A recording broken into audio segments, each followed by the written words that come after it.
My name is Dr. William Courtney. I'm involved in the raw use of cannabis as a dietary essential. In that capacity, you can use 60 times more than you can tolerate if heated, and in that capacity is a very potent anti-inflammatory that will find a very broad population of interest in this country.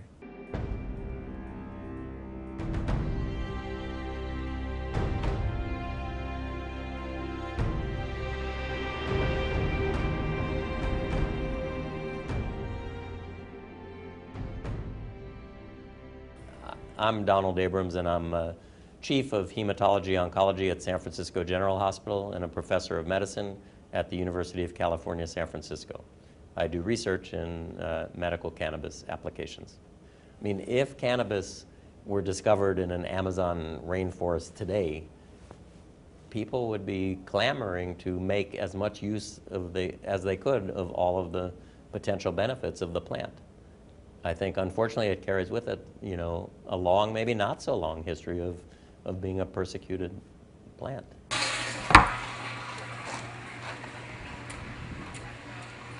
5 years ago, I wouldn't prescribe cannabis for a fellow I went to medical school with because I was such a skeptic. And now it's real clear to me that cannabis, it's a vegetable.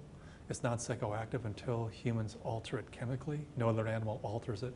So the whole psychoactive thing is a human aspect of the plant that has nothing to do with the 34 million years of evolution that the plant has.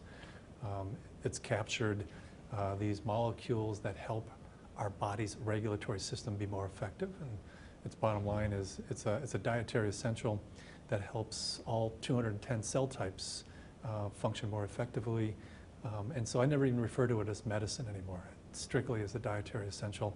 It only becomes a medicine once you have a breakdown and a condition has become very serious and the system, your body's being overwhelmed.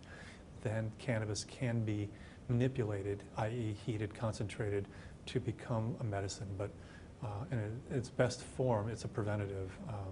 And preventing diabetes is a lot better than trying to treat it. Preventing cancer is a lot better than trying to treat it. I think cannabis is a medicine that is anti-inflammatory, antioxidant, and probably has some direct activity against cancer cells. So, the federal patent is phenomenal. The Department of Health and Human Services since 2003 has had intellectual property on CBD, and CBD is, is a molecule that's coming out of the shadows from THC. It doesn't produce that psychoactive. The majority of my patients don't want to get high at 8 o'clock in the morning and be high all day long. But a lot of them do have arthritis, car accidents, autoimmune disorders, rheumatoid, and they start out their day in pain, and they're in pain most of the day long. And so they're looking for relief but clarity, and that's what these eating the plant raw. And that's, you not only need CBD. CBD is a non-psychoactive, whether it's CBD acid, which is how it's found in the raw plant, or CBD, which is what happens after you cook it or heat it or steep it or turn it into tea or something. But THC acid is the real tricky molecule in the raw plant, totally non-psychoactive, phenomenally beneficial as a molecule. Once it's heated, it turns into THC, and then the tolerable dose drops from hundreds of milligrams a day to 10.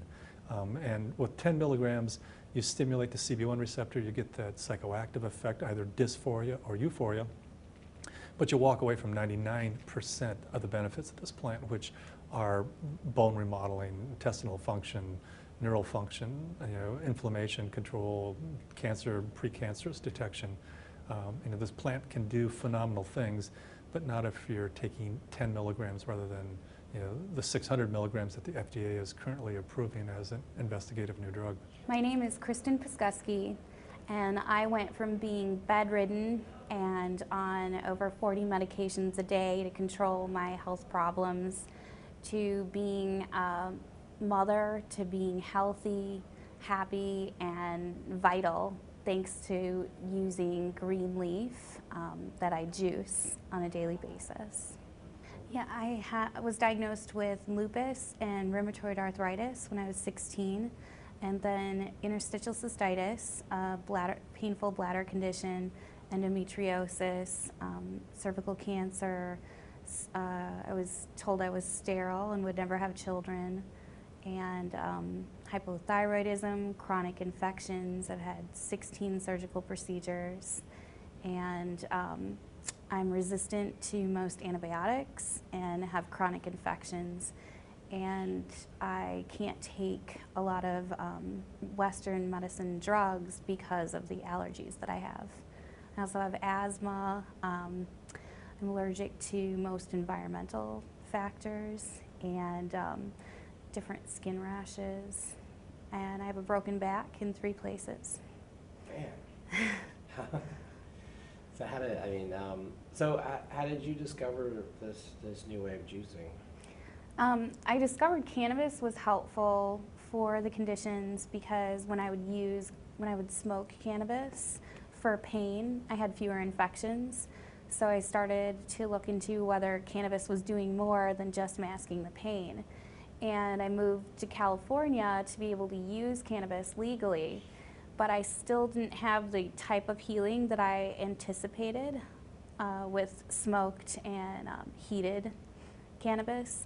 So after talking to several cannabis physicians and attending different lectures, I found out that there's the THC acid and CBD acid that you get in the raw form have medicinal properties that are better at helping my immune system to communicate. So as soon as I began doing that, it took about 6 weeks and I was infection-free and all of my conditions went into remission.